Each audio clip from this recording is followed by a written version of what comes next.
ग्वालियर के भंवरपुरा थाना क्षेत्र इलाके में कट्टी की नोक पर नाबालिग आदिवासी लड़की के साथ गैंगरेप के मामले में पुलिस को शुक्रवार को एक और कामयाबी हाथ लगी है।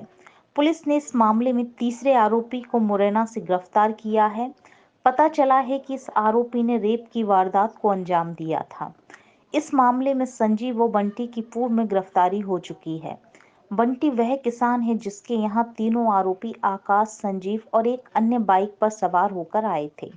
बाद में इन लोगों ने आदिवासी की झोपड़ी में जाकर लड़की के माता-पिता को बंधक बनाकर कट्टे की नोक पर पीड़िता से गैंगरेप की वारदात को अंजाम दिया था। खास बात यह है कि एक आरोपी के पिता की पत्थर की खदान पर पीड़ित आदिवासी परिवार शिवपुरी से मजदूरी करने के लिए भंवरपुरा इलाके में आया था। इस मामले के 2 आरोपियों को पुलिस पहले ही गिरफ्तार कर चुकी है। पुलिस का कहना है कि जल्द ही चौथे आरोपी को भी गिरफ्तार कर लिया जाएगा। पता चला है कि यह आरोपी मुरैना से गिरफ्तार किया गया है। उसके कब्जे से बाइक भी मिली है। वहीं वारदात को इस्तेमाल किए गए देसी तमंचे को बरामद करने के लिए पुलिस आरोपियों को कोर्ट में पेश करने के बाद उनका रिमांड हासिल करने की कोशिश कर रही है।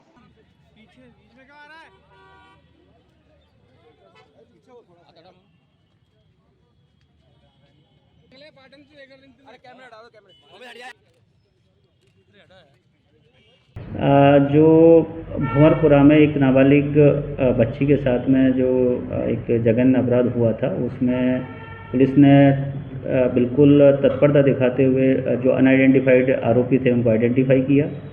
उनमें से 2 को विदिन 24 आवर गिरफ्तार कर लिया और आज उनको माननीय न्यायालय के सामने पेश कर रहे हैं। पहला जो आरोपी था वो उसी गांव का रहने वाला था जिसके पास में 3 लोग आके रुके थे और जो लड़की है उसको एज ए सॉफ्ट टारगेट उसने उनको इन्फॉर्मेशन दी। दूसरा जो आरोपी है उसके पड़ोस का गांव का है जिसने उसके साथ में रेप किया और उसकी गाड़ी उसमें प्रयुक्त हुई थी, वो गाड़ी भी अभी हमने जब्त कर ली है। और अभी कुछ देर पहले ही जो क्राइम ब्रांच की टीम बाकी जो 2 आरोपी हैं उनके लिए लगी हुई थी, उनका मैसेज आया है, कॉल आया है कि तीसरे आरोपी को भी इसमें राउंड अप कर लिया है।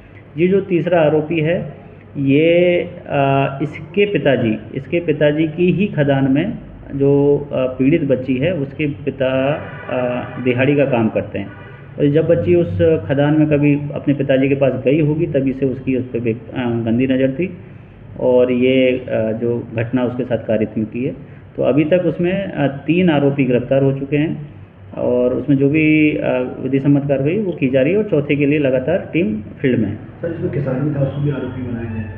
जो इसमें जो गांव का जो किसान है उसी के घर पे आके रुके हैं, उसी ने इस बच्ची को एज ए सॉफ्ट टारगेट उनको आइडेंटिफाई करवाया है और जब घटना हो रही थी तो वो घटना स्थल पे मौजूद था और दूर से, क्योंकि उसको वहाँ लड़की के माँ बाप जानते थे इसलिए वो बिल्कुल पास में नहीं गया, लेकिन थोड़ी दूरी पे अंधेरे में खड़े हो गए वो इस पूरी घटना का